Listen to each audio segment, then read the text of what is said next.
Oke teman-teman, assalamualaikum ya. Ini sekarang akan membahas tentang 6G. Dan kenapa saya akan membahas tentang 6G teman-teman? Karena kemarin kan saya kan selalu jalan-jalan ya.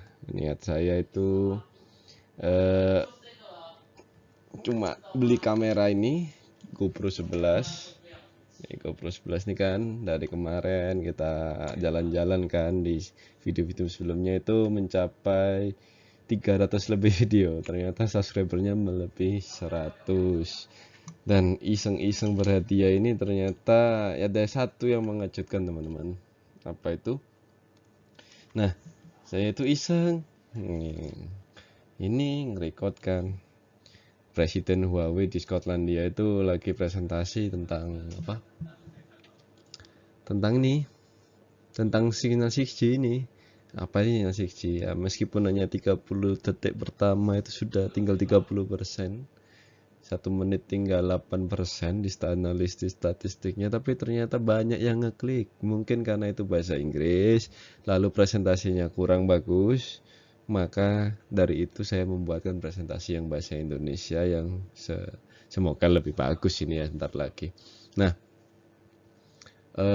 untuk kualitasnya kurang bagus ya ini karena hanya menggunakan webcam HD karena ribet. Ini saya menggunakan PowerPoint, jadi tidak perlu mengedit lama. Saya itu orangnya suka yang cepat, lebih banyak kuantitas lah kalau masalah begini-begini ya, kecuali kalau masalah paper saya kualitas. Oke, jadi saya shock gitu ya, karena saya dari dulu itu membuat YouTube tentang pendidikan, tapi satu pun nggak, bukan satu pun ya, kayaknya lebih dari 10 nggak pernah nyampe lah buat YouTube. Lebih dari 10 misal tentang web, buat website atau tentang ngoding atau tentang matematika, tentang apapun itu kayak peminatnya kurang, lebih banyak yang suka yang jalan-jalan. Ternyata banyak juga di penonton kayak ini yang suka teknologi masa depan, tapi ternyata hanya kulitnya saja, nggak usah sampai dalam-dalam. Oke, mari kita bahas kulitnya saja ya. Nah, oke, sebelumnya ini yang paling penting tuh saya akan memperkenalkan diri lagi karena supaya ini dipercaya nanti ke depannya ya. Jadi supaya nggak begitu apa namanya diragukan gitu ya. Oke, saya sekarang ini adalah mahasiswa S3. Nih mungkin saya hidupkan ya pennya. Nah, laser pointer nih ya. Ini saya adalah mahasiswa S3 di NSCSU Taiwan. Nah, GPA terakhir 4,3 dari 4,3 ini sangat kebetulan sekali. Saya juga nggak paham kenapa memang ya. Terus dari S1 saya di Brawijaya Malang, itu IP saya 3,8 dari 4. Lalu S2 di TNSU Taiwan juga 4,2 berapa gitu lupa saya. Dari 4,3, dan yang terakhir alhamdulillah bisa sempurna di masa sekolah yang terakhir. Dan untuk publikasinya ini di jurnal yang sangat amat baik, bisa dicek sendiri. Gini caranya ngecek jurnal, ranking jurnal gitu, untuk communication gitu, untuk ini apa nanti ini akan peringkat berapa tahu. Dan ada nggak orang Indonesia yang submit ke sini atau yang diterima di sini? Ada nggak orang Indonesia yang di sini ya? Ya mungkin ada, tapi mungkin satu atau dua aja ya. Ada teman saya di Arab itu banyak, ada dua orang Indonesia juga di sana, mungkin dia juga ada di sini. Oke, dan setelah itu satu lagi ongoing ya, yang kemarin di Skotlandia, yang presentasi tentang penelitian juga ya. Nah, itu tentang semuanya tentang 6G. Nah, karena saya juga berkontribusi tentang 6G, bukan berarti saya penemunya ya, saya hanya mengembangkan saja. Oke, jadi kan pernah dulu penemu 4G. Tapi emang orangnya pinter sih, Pak Warul Anwar, keren banget, tulisan Jepang. Tapi bukan penemu sebenarnya, itu hanya mengembangkan. Dan emang dia penemu algoritma tertentu ya, sama kalau algoritmanya. Tapi untuk general, untuk 6G, 4G, 5G itu sangat luas, dan kita hanya sebagai penelitiannya, sebagai pengembang. Oke teman-teman, mari kita lanjut ke slide selanjutnya. Oke,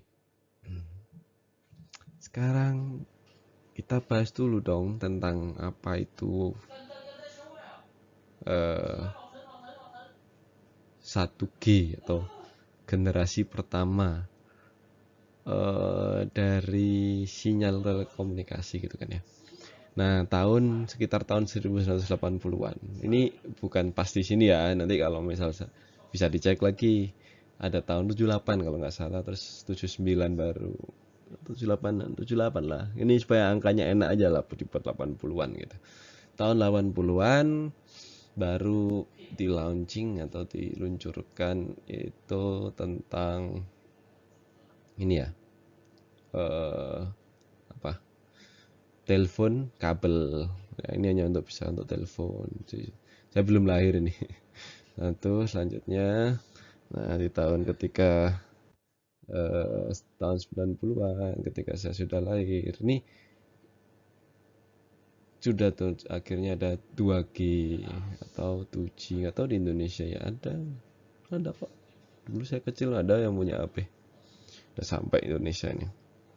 Nah, 1G ke 2G itu intinya dari generasi satu ke generasi berikutnya itu bilangan bulat ya, bukan 1, ya ada juga sih yang 1,5, 4,5, tapi kita ngomongin yang bilangan bulat saja yang 1, 2 gitu ya. Jadi 1 ke 2 itu setiap 10 tahun teman-teman. Setiap 10 tahun itu satu generasi akan naik. Oke. Setelah itu di zaman ini, zaman saya baru lahir itu bisa untuk SMS. Nah, setelah itu tahun 2000-an zaman 3G, ini ingat ya, ini HP Android awal-awal dulu yang di tengahnya ada ini. Nah, ini baru ada namanya internet. Nah, maksudnya itu kita bisa berkomunikasi dengan internet gitu ya. Nah, jangan lupa juga intinya itu di awal semakin ke sini tuh kecepatannya tuh semakin tinggi ya. Jadi dari satu generasi pertama, generasi kedua, generasi ketiga kecepatannya selalu naik. Nah, di generasi ketiga ini kita bisa internetan, sudah bisa video call, kita bisa telepon lewat internet ya kan, video call lewat internet. Dan yang terkenal dulu namanya Ebadi, saya menggunakan Ebadi dulu ya, 1 KB 1 rupiah. Atau juga kita menggunakan Friendster gitu ya di awal-awal dulu. Ya bagaimana itu ya, pasti ada yang ngalamin itu ya. Nah, setelah itu di tahun 2010 nah baru ada namanya 4G. Ini bukan Indonesia ya, kalau terus 4G ya belum Indonesia. 4G Indonesia masih 2015, 14, 15 gitu lah seingat saya. Ya memang karena ini teknologi, ini maksudnya di launching nggak mungkin di Indonesia. Jadi karena negara-negara yang bagus di telekomunikasi itu yaitu pertama adalah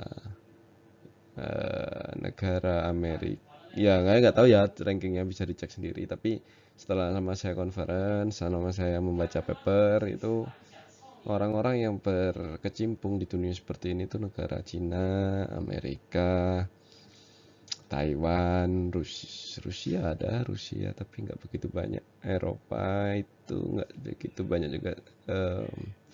Eropanya ya ada, ya gitulah. Untuk Indonesia ya ada, tapi banyak kan yang Indonesia kuliah di luar negeri. Lalu bagaimana untuk dosen-dosen di Indonesia? Apakah ada? Ya ada juga.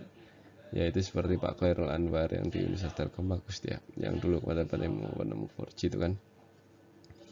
Nah, ya ada kok, tapi sangat amat sedikit gitu. Nah, oke.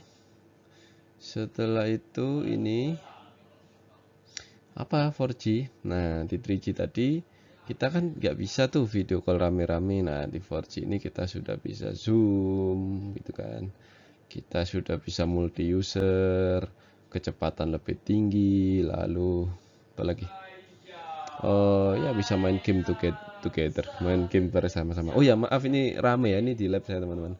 Jadi anak lab di Taiwan ramai kalau sekarang hari Sabtu yang membuat video ini, mereka main game. Kalau saya buat YouTube ya, karena ya nggak suka dulu ngegame terus, sekarang udah nggak suka. Oke, selanjutnya sebenarnya ini saya hanya mencapaikan yang inti-intinya saja, tapi kalau misalnya 4G dibandingkan 3G masih banyak lagi, tapi saya nggak mau buat kalian pusing, ya sih yang inti-intinya saja. Oke, setelah itu 5G. Nah, ini 2020 udah keluar di sini di Taiwan. Atau di negara-negara yang maju itu udah keluar 5G. Nah, intinya apa perbedaannya 5G dan 4G? Kalau yang di 5G itu ini ya IoT. Jadi bisa kita terkoneksi dengan apapun itu. Apalagi zaman sekarang mobil listrik kan di negara maju itu udah banyak mobil listrik. Di Indonesia juga ada kok. Ada banyak juga. Nah, mobil listrik itu terkoneksi dengan HP dan lain-lain. Jadi karena kecepatannya sangat tinggi, jadi tidak ada nge-lag. Bayangin aja kalau misal kita mau masuk rumah hujan-hujan kadang nge-lag Kak Mas karena hujan gitu kan. Nah, tapi semua ini tergantung ya kalau misal provider atau penyedia sinyal misal di Indonesia nakal nih, bilang ini 5G tapi ya usernya hanya untuk dikit orang, terus jadi lambat dan ini dipakai banyak orang.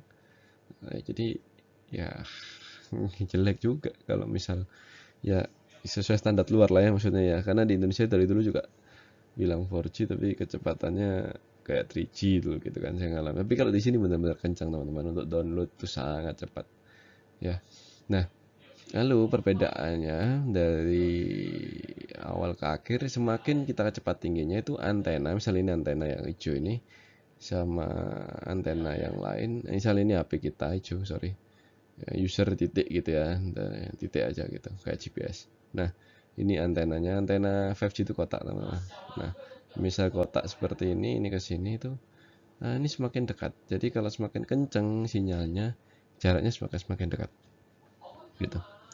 Nah, jadi tidak bisa untuk jarak jauh gitu. Untuk kelemahannya, jadi harus banyak ini antenanya di mana-mana. Nah, karena banyak harganya juga semakin mahal, tapi ya semakin cepat. Ya gitulah ya, semakin mahal semakin cepat. Nah,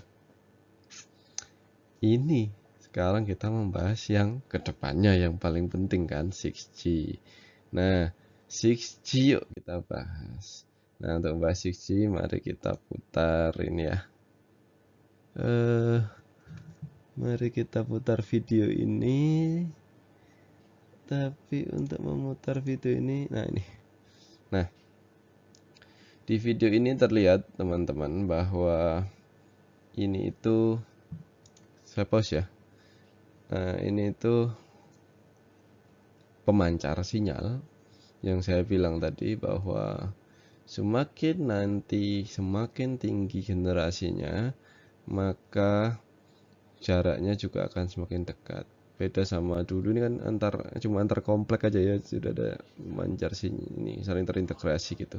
Mungkin banyak dan mereka itu saling terkoneksi. Bayangin aja algoritmanya gimana ini, semakin banyak gitu.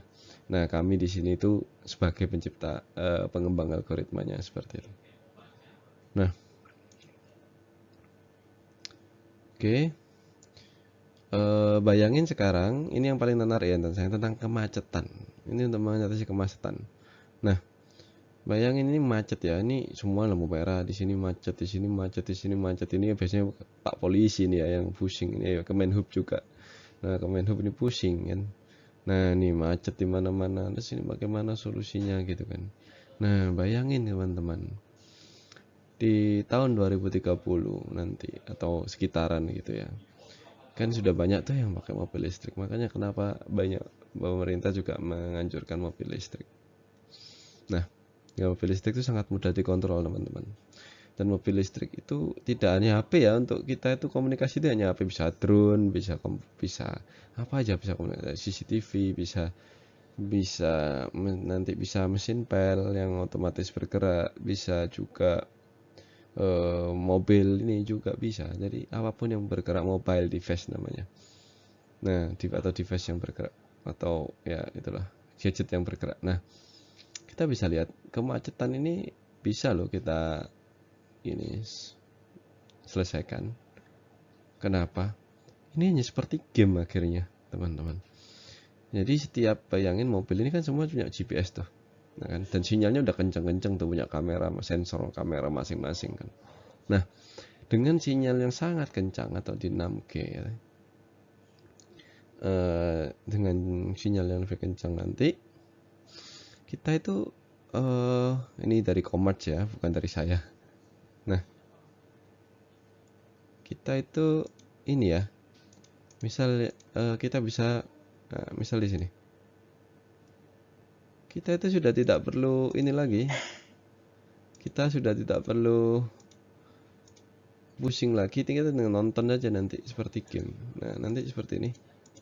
Nah, ya udah, dia nggak ngapa-ngapain. Jadi apa yang di satu mobil itu nanti akan mempunyai GPS nih, GPS sama kamera kan, dan yang ngendara ini kan robot. Jadi tidak ada lagi namanya macet, tidak ada lagi namanya kecelakaan. Oke. Dan bayangin, bagaimana kalau ada orang-orang kan nggak ada GPS-nya lo kan gini. Oke, nggak ada GPS, tapi kan si mobil ini punya kamera. Jadi ketika kita kamera ada orang lewat, ya udah si si si kamera, si mobil yang punya kamera ini akan memberitahu ke sekitar, mobil-mobil sekitar, jangan kencang-kencang, di sini ada mobil, ada jalan orang lewat.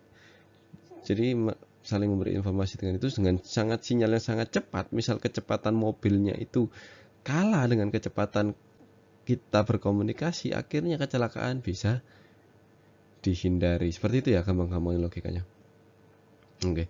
Jadi kedepannya kita tidak perlu macet, tidak ada tabrakan, dan lain-lain. Tidak ada lampu merah yang paling penting ya. Tidak ada lampu merah, ini tidak akan hilang lampu merah ini. Jadi teman-teman, tanpa lampu merah lagi udah, karena semuanya otonomus gitu. Itu sisi positifnya. Nggak tahu kalau disalahgunakan itu sangat berbahaya. Apalagi ini sudah benar-benar robot seperti film-film kan. Kalau misal disalahgunakan bagaimana? Ya kurang tahu lagi itu, karena tergantung, kembali lagi itu tergantung dari orangnya masing-masing ya. Nah, setelah itu ada yang keren lagi teman-teman, dan nanti lampu ini seperti misal lampu apapun itu bisa menjadi sinyal. Nanti kedepannya sudah menggunakan frekuensi cahaya. Untuk kata kuncinya itu LiFi, LIFI atau Li-Fi mungkin bacanya ya. Ya itu silakan cari di internet. Kalau misal tertarik silakan di komentar, saya akan bahas. Jadi tentang cahaya. Jadi dengan cahaya. Jadi ini hanya untuk indoor ya. Atau outdoor juga bisa menggunakan laser. Nah, jadi tidak menggunakan elektromagnetik yang seperti sekarang gitu. Jadi menggunakan cahaya. Dan itu sudah dikembangkan, dan sepertinya 6G nanti akan ketika di 10 tahun ke depan kita akan kenal dengan hal yang sangat baru itu. Oke, semoga video saya ini ya berguna ya. Sekali kemarin kan cuma makan-makan jalan-jalan, ini video yang berguna baru pertama kali ini buat. Semoga ini positif. Kalau misal kalian suka, nanti akan saya buat semakin banyak video seperti ini teman-teman. Terima kasih sudah gabung di channel saya. Selamat tinggal, sampai sini saja. Wassalamualaikum warahmatullahi wabarakatuh. Bye bye. Assalamualaikum.